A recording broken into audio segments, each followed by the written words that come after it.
won't change, he thinks that people should get rid of you. We're talking about now Colombia, the country, not the university. Yes. Go ahead. He said what? He said that if you won't change, then perhaps you need to be gotten rid of. Do you view that as a threat? Well, he's a thug and bad guy. He's a guy that is making a lot of drugs. We've just, as of today, stopped all payments going to Colombia, the country Colombia. Also, the school Colombia. No, we settled. We made a settlement with him. But no, he's a thug, and he's a bad guy, and he's hurt his country very badly. They're doing very poorly, Colombia. They make cocaine. They have cocaine factories. They grow all sorts of crap that's drugs, bad drugs coming into the United States, goes generally through Mexico. And he better watch it or we'll take very serious action against him and his country. His country is, what he has led his country into is a death trap.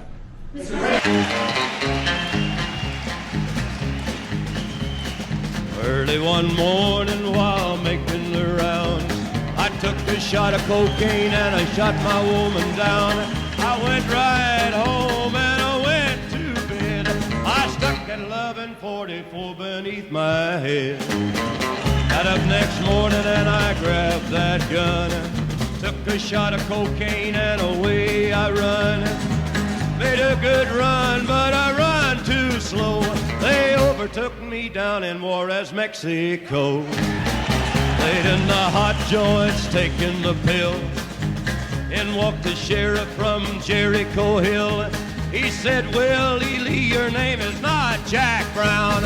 You're the dirty hack that shot your woman down. Said, yes, oh yes, my name is Willie Lee.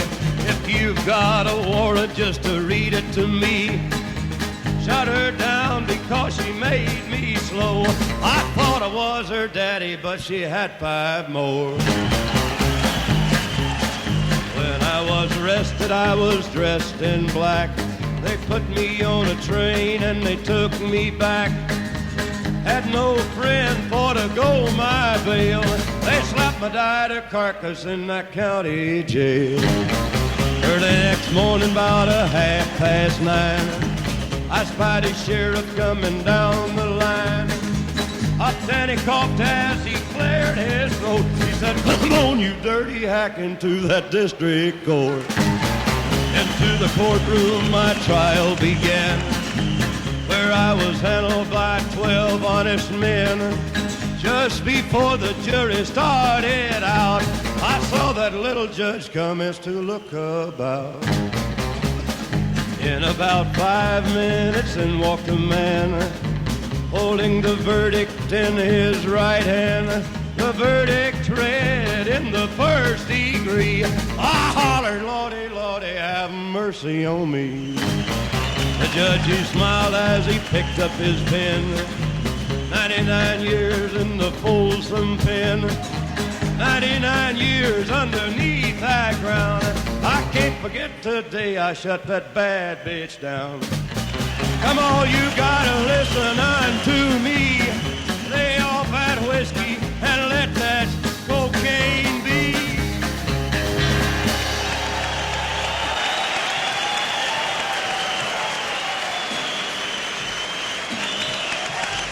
These men have receptions, Matlock A50632 and Bat Shelter A39879. They have receptions.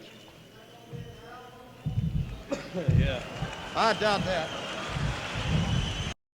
After really a tremendous amount of study with some of the best architects in the world, we determined that really knocking it down, trying to use a little section. You know, the East Wing was not much. There was not much left from the original. It was over the course of 100 years, it was changed. The columns were removed, and it was a much different building. Then a story was added on in 1948, 1949. There was a story added on, which was not particularly nice. And the building was very, very much changed from what it was originally.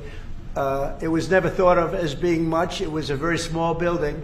And rather than allowing that to hurt a very expensive, beautiful building that, frankly, they've been after for years. You have that. I brought these along so people could see, but it's, you know, there's a relative, nobody's actually seen anything quite like it. I think it'll be one of the great ballrooms anywhere in the world. It's about $300 million. It's set to do many, many things, including meetings of foreign leaders, including the honoring of foreign leaders. You can see this. This is a plan. If it's got tables so that you honor a foreign leader, we have a proper space. Right now, we have a space that with tables holds about 79 people.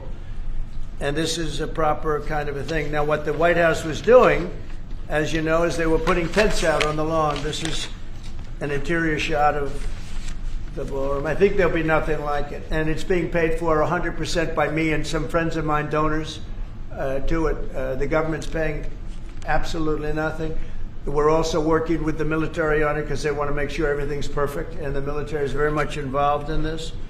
They want to make sure everything is absolutely beautiful. You can see the kind of interiors that we're talking about. That's an interior of the ballroom. And it's the highest level. And you see it goes beautifully with the White House. I mean, the mix is beautiful. So over the years, many presidents have made changes. This obviously would be the biggest change, but this was something they've wanted for at least 150 years. Many of you have gone to the events where they had, as an example, President Xi, or they had, you know, a leader of one of the countries, including the king and the queen from your favorite country. Absolutely. Frankly. But where they'd be honored, and they'd be in a tent out on the lawn, and it would rain, and it was a disaster. Brian's shaking his head. You know what I'm talking about. And so I thought I'd bring this out because this is going to be probably the finest ballroom ever built, and we're doing it no cost to the country. It's being put. The money is being put in by me and donors, very great patriots actually, and the spirit on the building of it is amazing. We are using little sections of footings and various other things, but that's sort of irrelevant. In order to do it properly, we had to take down the existing structure. The way it was shown, it looked like we were touching the White House. We don't touch the White House. That's a bridge, a glass bridge, going from the White House to the ballroom. Then you get into the lobby of the ballroom, and then you go into the magnificent, the main room. And it's something that has gotten incredible reviews. And you're just